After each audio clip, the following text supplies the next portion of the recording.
Hi friends, എല്ലാവർക്കും നമസ്കാരം. ഞാനിന്ന് വന്നിട്ടുള്ളത് ഈ ഓണത്തിന് കേരള സ്റ്റൈലിൽ സദ്യ സ്പെഷ്യൽ കൂട്ടുകറിയുമായിട്ടാണ്. എന്നാൽ അതെങ്ങനെയാണ് ഉണ്ടാക്കുന്നതെന്ന് നമുക്ക് നോക്കാം. ഈ ഓണത്തിന് സദ്യ സ്പെഷ്യൽ കൂട്ടുകറി ഉണ്ടാക്കാനായി ഞാൻ ഒരു അരക്കപ്പ് ബ്രൗൺ നിറത്തിലുള്ള കടലയുണ്ടല്ലോ അത് എടുത്തിട്ടുണ്ട്. കുതിർത്തെടുക്കുവാൻ വേണ്ടി വെള്ളം ഒഴിച്ചു കൊടുക്കാം. അതവിടെ മാറ്റി വെക്കാം. അതിനുശേഷം 2 പച്ചക്കായ എടുത്ത് വെച്ചിട്ടുണ്ട്, അത് കട്ട് ചെയ്തെടുക്കണം. അതുപോലെ ഒരു ചെറിയ കഷ്ണം ചേന ഇതിൽ നിന്നും കട്ട് ചെയ്തെടുക്കണം, അതും കൂടി കട്ട് ചെയ്ത് കൊണ്ടുവരാം. കുതിർത്തെടുത്ത കടല ഒരു കുക്കറിലേക്ക് ഇട്ട് കൊടുത്തിട്ടുണ്ട്. അതിലേക്ക് ഒരു 1/4 ടീസ്പൂൺ മഞ്ഞൾ പൊടിയും ഒരു 1/2 ടീസ്പൂൺ ഉപ്പും അതുപോലെ ഒരു പച്ചമുളകും കട്ട് ചെയ്തിട്ട് ഒഴിച്ച് കുക്കറിൽ അടച്ച് വെച്ച് വേവിച്ചെടുക്കാം. ഇതൊരു 2 വിസിലടിച്ച് കിട്ടിയാൽ മതി. അതുപോലെ കൂട്ടുകറിക്ക് വേണ്ട ഒരു ചെറിയ കഷ്ണം ഒരു കപ്പ് ചേനയുണ്ട്, കട്ട് ചെയ്ത് വെച്ചിട്ടുണ്ട്. അതൊരു പാത്രത്തിലേക്ക് ഇട്ട് കൊടുക്കാം. ഒരു പച്ചക്കായ കട്ട് ചെയ്തതാണ്, അത് ഞാൻ മഞ്ഞൾ വെള്ളത്തിൽ കട്ട് ചെയ്തിട്ട് എടുത്ത് വെച്ചിട്ടുള്ളത്, അതും ഒരു കപ്പുണ്ട്. ഇതുപോലെയുള്ള ഒരു ബൗളിലേക്ക് എടുത്തിട്ടുണ്ട്. അതിലേക്ക് ഒരു 1/4 ടീസ്പൂൺ മഞ്ഞൾ പൊടിയും അതുപോലെ ഒരു 1/2 ടീസ്പൂൺ മുളക് പൊടിയും ഒരു കപ്പ് വെള്ളവും ഒഴിച്ച് ഇത് വേവിച്ചെടുക്കണം. ഇതിൽ ചേനയ്ക്ക് കുറച്ച് വേവ് കൂടുതലുള്ളത് കൊണ്ട് ചേന വേവുന്ന സമയം കൊണ്ട് പച്ചക്കായും വെന്ത് കിട്ടും. നമുക്ക് ഇത് സ്റ്റൗവിൽ വെച്ച് വേവിച്ചെടുക്കാം. ഈ പച്ചക്കായും ചേനയും വെന്ത് വരുന്ന നേരം കൊണ്ട് ഇതിനു വേണ്ടി നമുക്കൊരു അരപ്പ് തയ്യാറാക്കണം. അതിനുവേണ്ടി ഞാനൊരു മിക്സിയുടെ ജാർ എടുത്ത് വെച്ചിട്ടുണ്ട്. അതിലേക്ക് ഒരു ചെറിയ തേങ്ങയുടെ പകുതി അരമുറി തേങ്ങയാണ് അതെടുത്തിട്ടുണ്ട്. അത് ഈ മിക്സിയുടെ ജാറിലേക്ക് ഇട്ട് കൊടുക്കാം. പിന്നീട് 4 വറ്റൽ മുളകാണ്, കാശ്മീരി ചില്ലിയാണിത്. പിന്നെ എരിവ് കുറവായതുകൊണ്ടാണ് 4 എണ്ണം എടുത്തിട്ടുള്ളത്. പിന്നെ കുരുമുളകും നമുക്ക് ഇട്ട് കൊടുക്കുമല്ലോ, കുരുമുളക് പൊടിച്ചെടുത്തിട്ടുള്ളതാണ്. അതുകൊണ്ട് ഇതിലേക്ക് ഇപ്പോൾ കുരുമുളക് ഇട്ട് കൊടുക്കുന്നില്ല. 2 വെളുത്തുള്ളി ഇട്ട് കൊടുക്കുന്നുണ്ട്, ഒരു തണ്ട് കറിവേപ്പില ഇവ ഇട്ട് കൊടുത്ത് നമുക്ക് ക്രഷ് ചെയ്ത് കൊണ്ടുവരണം. പിന്നീട് ഇതിലേക്ക് ഒരു 1/4 ടീസ്പൂൺ മഞ്ഞൾ പൊടി കൂടി ഇട്ട് കൊടുക്കുന്നുണ്ട്. ഇതാ തേങ്ങ ഇവിടെ ക്രഷ് ചെയ്തെടുത്തിട്ടുണ്ട്. ഇനി നമുക്ക് പച്ചക്കായും ചേനയും വെന്തോ എന്ന് നോക്കാം. ഇതാ ഇതിവിടെ വെന്ത് വന്നിട്ടുണ്ട്. ഇതാ ചേന നല്ലതുപോലെ വെന്ത് വന്നിട്ടുണ്ട്, അതുപോലെ പച്ചക്കായും വെന്തിട്ടുണ്ട്. ഇനി നമുക്കിത് എല്ലാം വേറൊരു പാത്രത്തിലേക്ക് മാറ്റിയെടുക്കാം.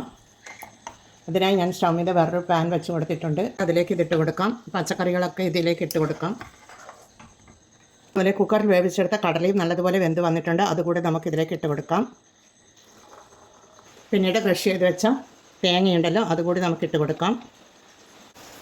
എല്ലാം കൂടി ഒന്ന് മിക്സ് ചെയ്ത് കൊടുക്കാം. ഇനി ഇതിലേക്ക് 1 ടീസ്പൂൺ ജീരകം പൊടിച്ചെടുത്തിട്ടുള്ളതാണ്, അതുകൂടി ഇട്ട് കൊടുക്കുന്നുണ്ട്.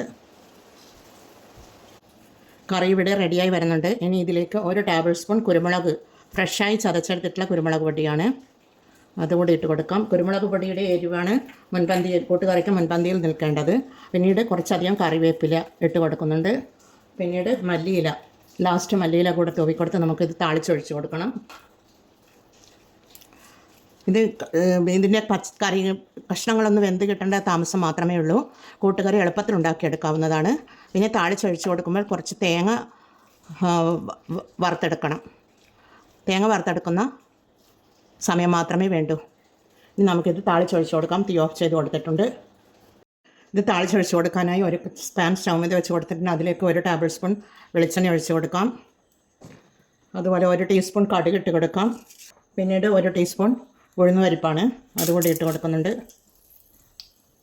2-3 പൊട്ടി വരണം. കടുകൊക്കെ ഇവിടെ പൊട്ടി വന്നിട്ടുണ്ട്. ഇനി ഇതിലേക്ക് 2 വറ്റൽമുളക് കട്ട് ചെയ്തതാണ്, അതിട്ട് കൊടുക്കുന്നുണ്ട്. പിന്നീട് ഒരു 5-6 ചെറിയ ഉള്ളി, കുറച്ചധികം ചെറിയ ഉള്ളി വേണം ഇതിന്, അത് കട്ട് ചെയ്തതാണ്, അതിട്ട് കൊടുക്കുന്നുണ്ട്. കൊച്ചുള്ളിയാണ്, അത് ഇട്ട് കൊടുത്തു. ഇതൊന്ന് വാടി വരണം. ഉള്ളി ഒന്ന് പകുതി വേവാകുന്ന സമയത്ത് നമുക്കൊരു 1/4 കപ്പ് തേങ്ങ ചിരകിയതാണ്, അതിട്ട് കൊടുക്കുന്നുണ്ട്.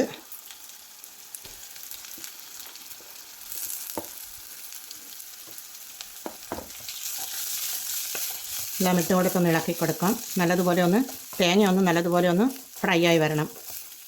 ഒരു ഗോൾഡൻ ബ്രൗൺ നിറമാകുന്നത് വരെ ഫ്രൈ ആയി വരാം. ഇത് ചെറുതായി ഒന്ന് കളർ ചേഞ്ചായി വരുന്നുണ്ട്. ഇനി നമുക്ക് ഫ്ലെയിം കുറച്ച് വെച്ച് കൊടുക്കാം, ഇല്ലെങ്കിൽ കരിഞ്ഞു പോകും. ഫ്ലെയിം കുറച്ച് വെച്ച് കൊടുത്തിട്ട് ഇത് വറുത്തെടുക്കാം. ഇത് പെട്ടെന്ന് ആയിക്കോളും. ഈ താളിക്കുന്ന തേങ്ങ ഇവിടെ നല്ലതുപോലെ ഫ്രൈ ആയി വന്നിട്ടുണ്ട്. ഈ കൂട്ടുകറിയിലേക്ക് നമുക്ക് ഇട്ട് കൊടുക്കാം. ഇതുപോലെ എല്ലാം ഇട്ട് കൊടുക്കാം.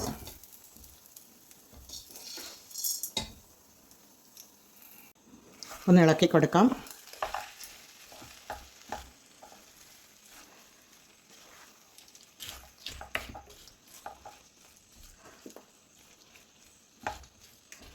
ഇതുപോലെ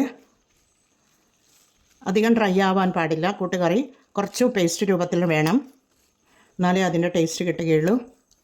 1 മിനിറ്റ് മൂടിയിട്ട് വെച്ച് കൊടുക്കാം. ആ തേങ്ങ വറുത്തതിൻ്റെയൊക്കെ ടേസ്റ്റ് ഈ പച്ചക്കായയിലും ചേനയിലും കടലയിലും പിടിച്ച് കിട്ടുന്നതിന് വേണ്ടിയാണ് ഇതേപോലെ 1 മിനിറ്റ് ഞാൻ മൂടിയിട്ട് വെച്ച് കൊടുക്കുന്നത്. ഇത് സദ്യ സ്പെഷ്യൽ കൂട്ടുകറി ഇവിടെ റെഡിയാണ്. നല്ല മണം വരുന്നുണ്ട്. നമുക്കിതൊരു സർവിംഗ് ബൗളിലേക്ക് മാറ്റാം. ഇത് അടിപൊളി ടേസ്റ്റോട് കൂടിയുള്ള സദ്യ സ്പെഷ്യൽ കൂട്ടുകറി. എന്നാൽ ഇതേപോലെ എല്ലാവരും ഒന്ന് ട്രൈ ചെയ്ത് നോക്കണേ. ഞാനിതൊരു സർവിംഗ് ബൗളിലേക്ക് മാറ്റിയെടുത്ത് വെച്ചിട്ടുണ്ട്. എന്നാൽ എല്ലാവരും ഈ ഓണത്തിന് ഇതേപോലെ ഒരു കൂട്ടുകറി ഉണ്ടാക്കി നോക്കൂ. അടിപൊളി ടേസ്റ്റാണ്. സദ്യ സ്പെഷ്യലാണ്. ഇതിലെ മെയിൻ ഇൻഗ്രീഡിയൻറ്റ് എന്നത് കുരുമുളക് പൊടിയാണ്.